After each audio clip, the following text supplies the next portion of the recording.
Mengenal ajaran Taoisme. Pendiri Taoisme ialah seorang ahli pikir Tiongkok terkenal dengan nama Lao Tse yang diperkirakan lahir tahun 600 sebelum Masehi.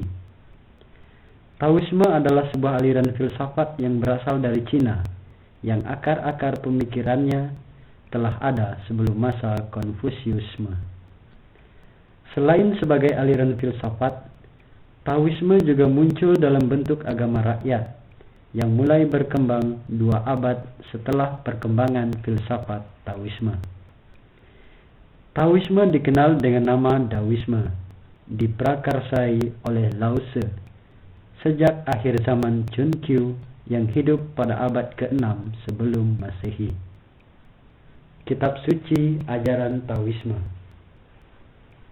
Tao Te Ching merupakan kitab suci di dalam agama Tao, terpandang kitab suci tertipis di antara seluruh kitab suci berbagai agama di dunia. Isi yang terpenting dari Tao Te Ching yaitu ajaran tentang Wu Wei.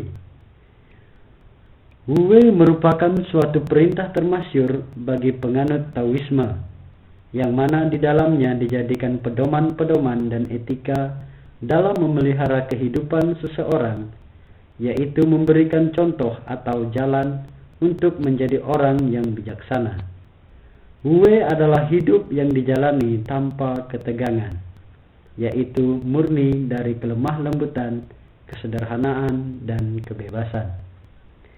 Sekalipun Tao Te Ching itu tipis, tetapi isinya mencakup hampir seluruh aspek kehidupan. Ajaran dan praktek Taoisme. 1. Dao. Dao adalah inti dari ajaran Taoisme. Dalam Dao dikatakan bahwa keabadian manusia terwujud di saat seseorang mencapai kesadaran Dao, dan orang tersebut jika sampai pada Dao, orang akan menjadi dewa. Kedua, Yin dan Yang. Dao melahirkan sesuatu yang disebut dengan Yin dan Yang. Yin melambangkan kegelapan, kejahatan, dan pasif. Sementara Yang yaitu terang, kebaikan aktif, serta positif. Pandangan Taoisme tentang manusia. Dalam ajaran Taoisme dikatakan bahwa manusia yang sombong dan melakukan hal di luar kemampuannya, suatu saat ia akan mendapat celaan yang dapat membuatnya berduka atau menderita. Selain itu, dalam Taoisme tidak mengajarkan bahwa seseorang harus menyingkirkan sesuatu harta benda yang dimiliki untuk mencapai ketentraman batin.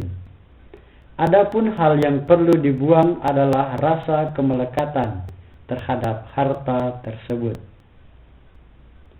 Didikan etika.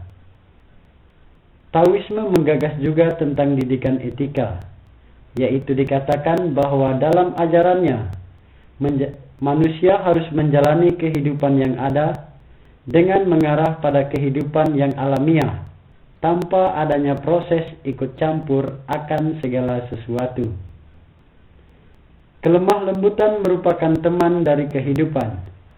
Sebaliknya, kekerasan dan kekakuan adalah teman dari kematian. Rendah hati adalah sikap mampu membatasi diri dengan berbuat seperlunya saja. Itulah gagasan-gagasan Taoisme tentang didikan etika untuk setiap manusia. Selanjutnya kita akan melihat tentang perkembangan ajaran Taoisme. Ajaran Taoisme mengalami perkembangan selanjutnya ialah pada masa Lao Tse. Terletak di tangan murid-muridnya juga yang terkenal, di antaranya bernama Zhuangzi. Selanjutnya ketika Buddhisme masuk Tiongkok, Taoisme meminjam padanya paham reinkarnasi, dalam kurung penitisan roh kembali, sehingga Lao Tse dianggap sebagai titisan Dewa Buddha. Taoisme yang bersifat filosofis mempunyai dasar naturalisme yang mengajarkan bahwa segala sesuatu memiliki inti. Misalnya, kesederhanaan itu adalah kunci pengetahuan. Kesabaran adalah kunci pengertian. Kasih sayang dan ramah tamah adalah kunci persahabatan.